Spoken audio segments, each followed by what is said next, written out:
Sarah thought her husband was the perfect family man, the kind who remembered anniversaries, packed school lunches, and prayed before dinner. But when a DNA test arrived in their mailbox, everything changed. Even Dr. Phill, known for keeping his composure, had to stop filming. Because what Sarah revealed next didn't just question a marriage. It questioned identity itself. She stared into the camera, trembling, a thin paper in her hands. Her voice barely rose above a whisper as she said, "He's not who you think he is." Those words would unravel years of love, loyalty, and lies. Because sometimes the truth doesn't just break a family. It rewrites it. The room went still. You could hear the air conditioning hum against the silence. Dr. Phill had just leaned forward, elbows on his knees, eyes fixed on the woman trembling in her chair. Sarah's lips were pale, her hands gripping a manila folder so tightly her knuckles turned white. Beside her sat Daniel, her husband. Or at least, that's who everyone thought he was. On the monitors behind them, the cameras zoomed in closer. His jaw was tight, his eyes unreadable. Viewers watching from home would later say it felt like time had stopped in that studio. Sarah swallowed hard before speaking. "He's not who you think he is," she said. Just 7 words, but they cut through the air like a blade. The audience gasped. Dr. Phill blinked, processing what he'd just heard. Usually, he could sense when a guest was holding something back. But this was different. This wasn't the kind of secret that ends a marriage. It was the kind that ends a life as you know it. Daniel's fingers tapped his knee once, twice, like he was counting down to something. He didn't interrupt her, didn't defend himself. And that, more than anything, terrified Sarah. The silence between them was louder than any accusation. "Sarah," Dr. Phill said softly, "what do you mean by that?" She hesitated, her voice shaking. "The man sitting next to me, he isn't Daniel. That's not his real name." Every camera in the room turned to Daniel. He didn't flinch, didn't blink, just stared straight ahead. Dr. Phil's expression hardened. He'd seen families torn apart by lies, affairs, addictions, betrayals, but identity? That was something else. "You're saying your husband has been lying about who he is?" he asked carefully. Sarah nodded. "For 12 years. You could feel the audience lean forward in their seats. The control room whispered behind glass. One producer mouthed, "Keep rolling." Another pointed to the timer. The tension was electric. Sarah lifted the folder. "These," she said, "are DNA results." She paused, her throat tightening. "And they prove my husband isn't the man I married." Dr. Phil's brow furrowed. "What exactly do they say?" But before she could answer, Daniel finally spoke. "You don't know what you're doing," he muttered, his tone low and steady. Sarah turned to him. "Then help me understand. Who are you?" The studio lights seemed harsher now, glaring, unforgiving. A bead of sweat rolled down Daniel's temple. For the first time, his calm began to crack. Dr. Phill looked between them, sensing that whatever truth was about to come out, it wasn't just personal. It was dangerous. And right before the commercial break hit, he said the line that would echo through millions of viewers' minds later that night. "Sarah, before you tell me what's inside that folder, I need to know, are you sure you want the world to hear it?" She looked down, then back up at him. "Yes," she whispered, "because I've lived with this lie long enough." Fade to black. The folder still unopened, Daniel's true identity waiting inside. If you discovered the person you loved most wasn't who they said they were, would you expose them or protect them? 3 weeks before that moment on stage, Sarah's life had looked ordinary, almost painfully so. A quiet suburban house. A husband who mowed the lawn every Saturday. 2 kids, a golden retriever, a wall full of family photos that smiled back at her every morning. From the outside, it looked like the perfect life. But inside, something had started to unravel. It began on a rainy Thursday. Daniel had left early for work, or so he said. Sarah was cleaning the kitchen when she noticed an envelope tucked behind the toaster. The corner of it was damp, the ink on the front smudged. But one thing stood out: the name. It didn't say Daniel Carter. It said Michael Turner. At first, she laughed. Maybe it was junk mail, a mix-up. But the handwriting, she recognized it. It was his. Her chest tightened. Why would Daniel write his name like that? Hours later, when he came home, she asked casually, "Hey, this letter came for someone named Michael Turner." Weird, right? He froze, just for a second, but she saw it. The flicker of fear in his eyes before he quickly smiled. "Oh, that? Work stuff. Insurance form. Nothing important." And maybe she would have believed him if his hands hadn't been trembling as he poured his coffee. That night, when he fell asleep beside her, Sarah stared at the ceiling, her heart racing. She wanted to trust him, she really did. But something about that name clawed at her mind. The next morning, she opened her laptop and typed something she never thought she would. Home DNA testing, confidential shipping. The moment she clicked order, guilt hit her like a wave. She told herself it was just for peace of mind, just to prove she was wrong. But deep down, she already knew she wasn't. Days passed. Daniel acted normal, too normal. He kissed her goodbye every morning, joked with the kids, sent her photos from work. But now every smile felt rehearsed. Every word sounded like a line from a script he'd been perfecting for years. When the test finally arrived, the small white box looked harmless. Sarah's hands shook as she swabbed Daniel's toothbrush for a sample. She hated herself for it, but she hated the not knowing even more. 2 weeks later, the email arrived. Subject line, "Your results are ready." She clicked. Her pulse roared in her ears as the screen loaded.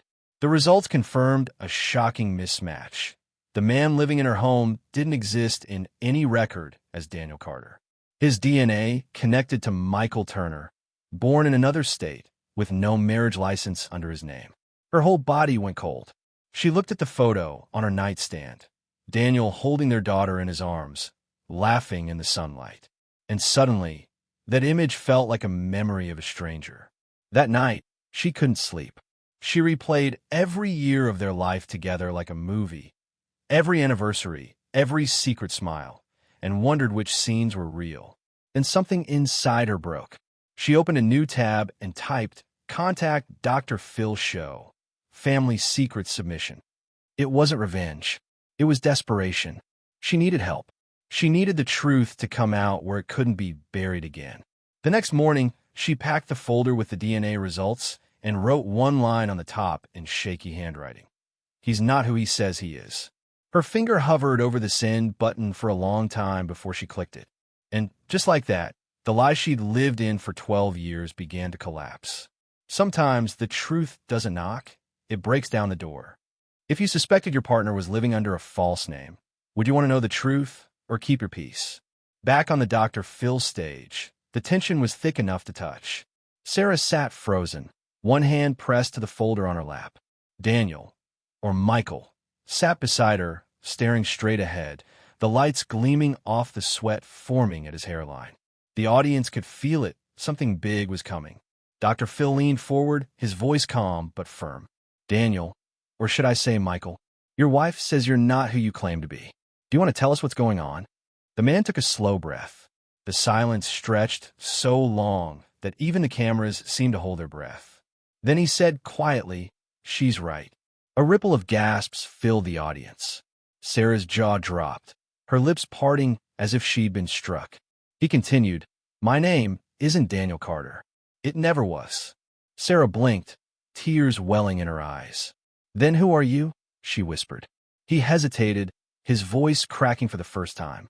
"My real name is Michael Turner." The room erupted in murmurs. Producers behind the glass motioned for calm. Dr. Phill raised a hand. "Let's take a breath here," he said, steady and controlled. "Michael, you need to explain what that means. Why are you living under another man's name?" Michael exhaled. His eyes looked distant, like he was remembering a version of himself buried deep in the past. "Because, Dr. Phill, I was running for my life." Sarah's head snapped toward him. "From what?" He looked at her, pain in his expression. "Not from who you think. Not from the law. From people who wanted to destroy me." Dr. Phill tilted his head. "You're saying this was about survival?" Michael nodded. "When I was 25, I worked for a real estate firm. My business partner, my best friend, was caught embezzling. He pinned it on me. My name was dragged through the mud. I lost everything. My career, my reputation, my future. I was facing charges I didn't deserve. I panicked. I left my home state, changed my name, and started over." Sarah stared at him like she didn't recognize the man she'd married. So, you lied to me for 12 years? All of it, the wedding, the kids, everything. His voice broke. No, Sarah. I lied about who I was, not about how I loved you. For a moment, the whole room went silent again. The audience wasn't sure whether to pity him or hate him. Sarah shook her head. You should have told me. I wanted to, he said. So many times. But every year that passed, it got harder. Every time I looked at you, I thought, if I tell her now, I'll lose her. And I couldn't bear that. Michael, when you lie about something this big, you don't just protect yourself. You take away someone else's right to the truth. Michael nodded slowly. I know. I didn't just steal a name. I stole her choice. That line hit Sarah like a physical blow. She buried her face in her hands, tears streaming down. Do you even know what it's like to wake up one morning and realize your entire life might be fake? He reached for her hand, but she pulled back. Don't, she whispered. Just don't. Behind the scenes, the producers debated cutting to commercial. But Dr. Phill held up his hand. He wanted the truth to unfold raw, unedited. Then Michael said something no one expected. You think this is about a fake name? There's more. You don't even know the half of it. Sarah lifted her head slowly. What do you mean? He looked down, his voice trembling. The people who framed me, they found me again. That's why I've been so distant lately. That's why I started hiding the mail, changing accounts, getting nervous. I was trying to keep you safe. Dr. Phil's brows furrowed. You're saying this wasn't just a lie. It was an ongoing cover-up? Michael nodded. They threatened me years ago. Told me if I ever resurfaced, they'd come after my family. Sarah's heart raced. So, everything you did was to protect us?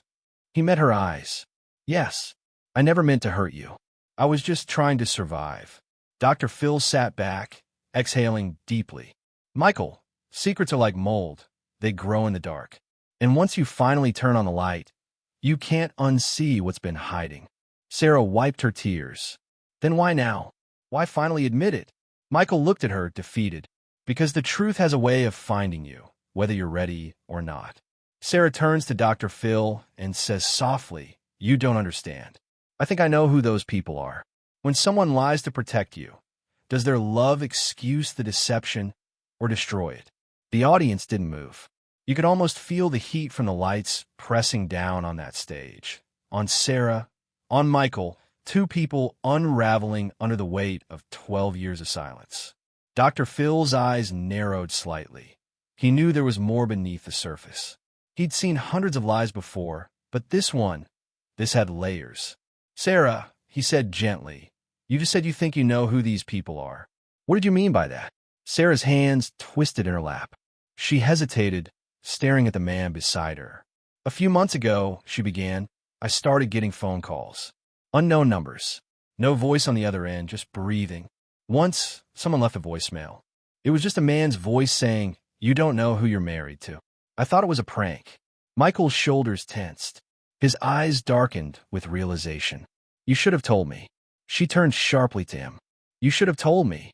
Dr. Phill leaned back, letting the silence carry the weight of that moment. It sounds like both of you have been living in fear, he said. The problem is, fear doesn't protect you. It isolates you. Michael took a deep breath, the words tumbling out like stones he'd been carrying for years. In my 20s, I trusted the wrong person. My partner, Dean. He ran our company into the ground, laundered money through fake accounts, then pinned it on me.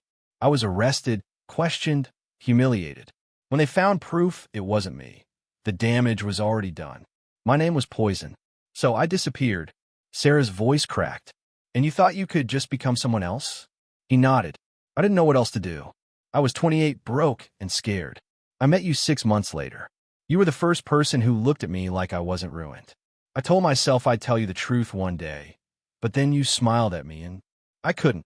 A tear slipped down Sarah's cheek. Every time you said, I love you, were you lying? Michael's voice softened. No, I was telling the truth with a borrowed name. For a long moment, no one spoke. Even the cameras seemed unsure whether to capture the tears glistening on Sarah's face. Then Dr. Phill broke the silence. You've built an entire life on an illusion, Michael. But the illusion doesn't just hurt her. It keeps you from healing. The question is, what are you willing to lose to finally be honest? Michael's eyes darted towards Sarah. Everything, he said quietly. Sarah inhaled sharply, her hands trembling. You already did. Dr. Phill turned to Sarah. You came here today for truth, and you got it. But truth doesn't erase pain. It just gives you a choice. Do you want to rebuild or walk away? She wiped her eyes, voice shaking. I don't know if I can forgive him, but I can't live in a lie anymore. Michael swallowed hard. Then let me face it. No more hiding. No more fake names. I'll call the authorities myself. I'll clear my name one way or another. Dr. Phill nodded. That's what accountability looks like. The studio was silent except for Sarah's soft breathing. The camera slowly zoomed in on her face, half broken, half defiant. She wasn't just a betrayed wife anymore. She was a woman standing on the edge of truth, deciding what kind of life she wanted next. Then, unexpectedly, she reached out. Her hand brushed against Michael's. He froze, then looked at her. This doesn't mean I forgive you, she whispered. It just means I see you now. And those 5 words, brought the first real silence of peace into the room. Not because things were fixed, but because the pretending had finally stopped. Dr. Phill spoke softly, almost to himself. Sometimes love isn't about staying. It's about facing what's real, no matter how much it hurts. The audience applauded quietly, not for the drama, but for the humanity. As the credits began to roll on that day's taping, a producer rushed over with a note in hand. Dr. Phill, there's someone in the audience who says they know Michael Turner. If the truth meant losing everything you've built, would you still tell it? The studio lights dimmed as the last commercial faded to black. The audience began to shuffle out, whispering to each other about what they'd just witnessed. A marriage stripped bare on national television. But backstage, things were far from over. Sarah sat alone in the green room, the folder of DNA results still clutched against her chest. Her mascara had streaked, but her eyes looked clearer than they had in months. You could tell she wasn't just exhausted. She was emptied out, the kind of tired that comes from carrying a truth too heavy for too long. Across the hallway, Michael sat with 2 producers and a show counselor. His face was pale, his voice low. I never wanted it to come to this, he said. I just wanted to live a normal life. To be someone good. The counselor nodded gently. You can't be good without being true. Sarah could hear their voices faintly through the wall, and it made her chest ache. For 12 years, that wall between them had been invisible. Now it felt like concrete. Moments later, a knock at her door. It was Dr. Phill. He stepped in quietly, his tone soft. Sarah, I know this is a lot. You've been through an earthquake today. You don't have to decide anything right now. She shook her head slowly. I just keep replaying our life. The moments that felt so real. The Christmas mornings. The late night talks. I keep wondering, if he was lying about who he was, were those moments even real? Dr. Phill sat beside her. They were real for you. That's what matters. But you also have to ask yourself, was he lying to deceive you, or lying to survive? Sarah stared down at her hands. Both, she said finally. I don't know which one hurts more. Meanwhile, the man once known as Daniel, or Michael, was on the phone with someone from his past. Yes, he said firmly. I'll cooperate. I'm done hiding. His voice was steady, but there was a tremor beneath it. He knew that the moment he stepped forward, his old world would come crashing into the new one. A few hours later, cameras rolled quietly one last time as Sarah and Michael sat together off set. This wasn't for TV anymore. There were no bright lights, no dramatic music. Just 2 people trying to find words where there were none. I don't hate you, Sarah said softly, but I don't know if I can love you the same way again. He nodded. I understand. She looked up at him, tears glistening. You took away my right to the truth, but you also gave me 12 years of something that felt safe. I don't know how to separate them. Michael's jaw tightened. I know, and I'll spend the rest of my life trying to make it right. The air between them was heavy with finality. There was no screaming, no dramatic walkout. Just quiet honesty, raw, uncomfortable, and real. In the weeks that followed, their story spread like wildfire. Viewers debated online. Was Michael a criminal or a survivor? A liar or a man trying to protect his family. Comments flooded social media. Some cruel, some compassionate. Sarah, meanwhile, stayed silent. She moved out for a while, taking the kids to her sister's house. Every night, she journaled, not about anger, but about clarity. Sometimes, she wrote, truth doesn't break you. It shows you what you're really made of. Michael began attending meetings with lawyers and investigators. Slowly, evidence emerged proving that much of what he'd claimed was true. He hadn't stolen money. He'd been a scapegoat. And for the first time, the man behind the mask began to face the world with his real name, Michael Turner. When Dr. Phil's producers checked in weeks later for a follow-up, Sarah's answer surprised everyone. "I haven't decided whether to stay or go," she said, "but I've decided to understand." She took a deep breath. "I think forgiveness isn't about saying it's okay. It's about refusing to let the lie define who you become." Her voice cracked, but there was strength in it, the kind that comes from finally standing in your own truth. As she looked into the camera one last time, she said something that lingered with viewers long after the credits rolled. Maybe love isn't just about trust. Maybe it's about what you do after it's been broken. 2 months later, Sarah received a letter in the mail, addressed not to her, but to Michael Turner. Inside was a single line. "You thought you escaped us. If forgiveness means risking your peace again, would you still give it?" 2 months after that final taping, the world had mostly moved on. The headlines faded. The online debates quieted. But for Sarah and Michael, life was still a daily act of rebuilding, piece by fragile piece. The letter that arrived in their mailbox that morning, "You thought you escaped us," had sent a chill straight through Sarah's body. For a moment, all the fear she thought she'd buried came rushing back. But when she handed the envelope to Michael, something different happened. He didn't panic this time. He didn't hide. He opened it, right there at the kitchen table. Inside was nothing but a printed photo. A picture of Michael from 15 years ago. His real face, his real name, taped to a local newspaper clipping about the old fraud case. No threats, no demands. Just a reminder. A ghost from the life he thought he'd outrun. Michael stared at it for a long time, then exhaled. "They want me scared," he said quietly. "But I'm done living like that." Sarah watched him. For the first time, he looked like a man no longer pretending to be someone else. There was no mask, no invented calm, just exhaustion, honesty, and something like peace. That afternoon, they drove to the police station together. Michael handed over the letter and the photo, explaining everything. It wasn't about pressing charges. It was about finally facing the truth head-on. The detective who took the report recognized the name Michael Turner. "We always wondered what happened to you," he said. "It's good you came back." Outside, standing in the crisp air, Sarah looked at her husband, this man she was still learning to call by his real name, and asked quietly, "What happens now?" He smiled faintly. "Now I stop running." Weeks passed.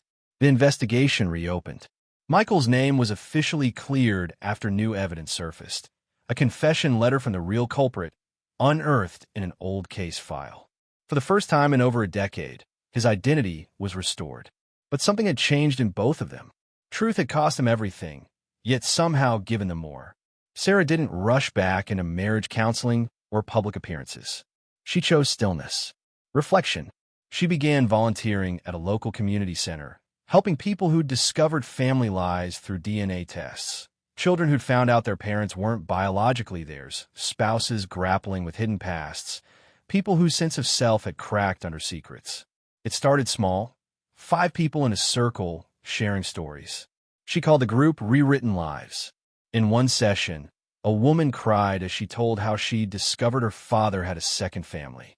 Sarah listened, then said softly, "The truth doesn't erase the love you felt. It just gives it new meaning." Her words spread online after someone shared a clip of her speaking. Soon, messages poured in. People thanked her for saying out loud what they couldn't. That truth hurts, but silence kills. Michael sometimes attended quietly, sitting in the back, listening to strangers talk about guilt, shame, and the long road to forgiveness. One night, when the group was closing, he finally spoke up. "I used to think truth was something you either had or lost," he said. "But now I know it's something you earn. Every day, by being honest." even when it costs you everything. A quiet murmur rippled through the room. People nodded, tears glimmering in the soft light. After the meeting, Sarah walked over and slipped her hand into his. "You're really not the same man I met 12 years ago," she said. Michael smiled. "No, but for the first time, I actually know who I am." Later that month, the Dr. Phill episode aired once, just once. But after legal discussions, the network decided to pull it from syndication. Too many sensitive details. Too much personal risk. Still, those who saw it never forgot. Clips leaked online. Viewers around the world flooded comment sections with their own confessions. "I hid my identity for years after escaping abuse. My mom found out her dad wasn't her biological father. I forgave someone who lied to me, and I found peace." The story wasn't about scandal anymore. It was about survival. Sarah and Michael didn't become celebrities. They became something quieter, symbols of what happens when you face your shadow and choose truth anyway. Months later, during an interview for a local magazine, Sarah was asked, "If you could go back and stop yourself from taking that DNA test, would you?" She paused, smiled gently, and said no, because the truth didn't break my life. It revealed who I was meant to become. The reporter asked, "And what's the biggest thing you've learned through all this?" Sarah looked down, thinking. Then she said softly that forgiveness isn't about forgetting what someone did. It's about remembering who you are, even when the people you love forget who they were. The article went viral. Thousands shared it with the caption, "When lies fall apart, love can still survive." And as the sun set outside her window that evening, Sarah sat with her family at dinner. Michael laughing with their kids, his laughter unguarded this time. She knew things would never be perfect, but they would be real. Because sometimes truth doesn't fix everything. It just makes you free enough to start over. When the past finally catches up, sometimes it's not there to punish you. It's there to set you free. What truth in your life are you still afraid to face? If this story moved you, take a moment to reflect on your own truth. Have you ever hidden a part of yourself? Out of fear, out of love, or out of shame? Share your story in the comments below. Because the bravest thing we can ever do is to tell the truth out loud.